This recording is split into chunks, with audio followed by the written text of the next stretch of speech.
Dinhi sa atong mga pagbasa karon nagisgot kini bahin sa pagtuo o bahin sa kamatayon. So ang Dios wala magbuhat kanato aron kita mamatay, kundi aron kita mabuhi o mahisama unta kaniya. Apan tungod sa kasina ni Satanas, so niabot ang kamatayon. Kaya sumala sa atong naibawan, gitintal sa bitin si Adan o si Eva dito sa paraiso. Nagingnan sila nga makakaon kamo sa tanang bunga sa kahoy dinhi sa paraiso, apan ayaw lang mo pagkaon nining kahoy na ay lami nga bunga. Unya nadalaman natintal sa laktod nga pagasulti, wala mo tuman si Adan o si Eva, mo nga miabot ang kamatayon. So gani ang Dios nagbasol-basol man ang Dios nganong gihimo ko man niya ang tao aron lamang nga musukol kaniya, mudumili kaniya. Ug mao nga ang Dios wala mohunong yapon sa iyang plano sa aron kita nga makaambit gayud sa iyang pagka Dios, no? So mao nga iyang gipadala ang iyang bugtong anak na si Jesucristo. Matod pa ni San Pablo, nagpaka-pobre aron kita madato. Sa laktod nga pagasulti, nagpaubos ang atong Ginoo aron hawason kita gikan sa kaulipnan sa sala o sa kamatayon.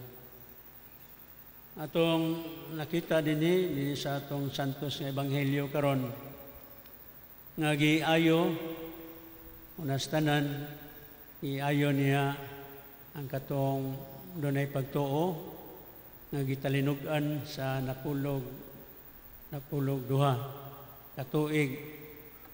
Ora po dunay connection na doon na po'y namatay nga bata nga 12 anyos. Tungod sa iyang pagtuo, bisan paghikap lang, mahikap ko lang ang iyang bisti, mamaayo ako. Unya namatikdan sa atong Ginoong Jesucristo nga daw dunay power nga nigawas kaniya, ikan kaniya milingi siya o iyang paano kinsay ni hikap sa iyang bisti. Gani ang uban mga tao ningon nga namang magkuhan man siya nga kinsay ni hikap sa iyang bisti nga daghan man kayo, nagkonsisok man kayo ang mga tao, no? Naguban sa atong Ginoong Jesucristo tungod sa mga daghan ng mga milagro nga nahimo sa atong Ginoong Jesucristo, nagkonsisok na ang mga tao nga may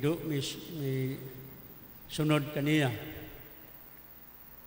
Unya dayon kini si Jairo, itagbo siya sa iyang mga sakop na ayaw na lang ipaadto ang magtutudlo kay patay na ang bata. Pero wala si Jesus magbaling-baling sa ilang giingon. Nagpadayon si Jesus pag-adto sa balay balay ni Jairo aron sa pag-ayo sa bata. Ingon ang atong Ginoong Jesucristo, wala mamatay ang bata, natulog lamang siya. So daghan kaayo ang mibugal-bugal sa atong Ginoong Jesucristo. Kaya nakita man nila nga patay na yun ang bata. Pero para kang Jesus, ang kamatayon, mura lang natulog, no?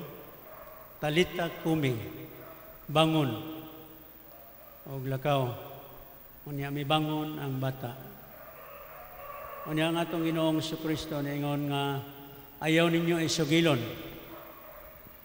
Ayaw ninyo isugilon kang bisan kinsa. May tungod ni ini o nga maingon siya pakan ninyo ang bata. Ngano man nga gipinahan sa atong Ginoong Jesucristo nga dili panugilon ayang nahimo nga pagbuhi sa bata. Tungod kini kay wala pa man gyud masabti sa kadaghanan ang bahin sa pagkamao sa atong Ginoong Kristo. Ay daghan pa man gyud ang wala motuo kaniya nga siya mao ang pinadala sa Amahan aron paghawas kanato gikan sa kaulipnan sa sala o sa kamatayon. So alang kanato gidasig kita diya sa atong pagsalig o pagtuo sa Dios. Ilabi na karon sa panahon nga gihagit ang atong kinabuhi, daghan atong mataranta o labdan atas ulo o uban pa na atong mabati diya sa atong lawas, maghuna-huna din ta sa COVID. So, usa kini pagpainumdom sa atong Ginoo nga ayaw kabalaka, ayaw kahadlok. Kay uban kanunay ang atong Ginoong Kristo dinhi sa atong kinabuhi. Sumala sa iyang gisulti, ako uban kaninyo hangtod sa katapusan sa kalibutan. So, atong hinumduman nga atong Ginoo nagsakripisyo alang kanato aron kita makaangkon sa kinabuhi nga walay katapusan. Pero kung magtuman kita sa atong kagalingon nga magpahisakop kita kang Satanas, so makaangkon kita sa kamatayon. Inigbalik na sa atong Ginoo. Kanang sa iyang second coming, pagbalik sa atong Ginoo, din kita hukman niya. Actually, dili man maghukom ang Dios, kay dili man gusto ang Dios nga makaangkon kita sa kamatayon nga dayon. May ang gusto nga kitang tanan ngayon makaabot dito sa gingharian sa langit, sa atong langit nun nga puloy-anan. Inautong ta nga dili na to kalimtan ang Ginoo sa diya sa atong makanunayon nga pagampo, pagsalig kaniya, diya sa atong pagtuo nga ang Dios mo'y labing gamhanan sa tanan.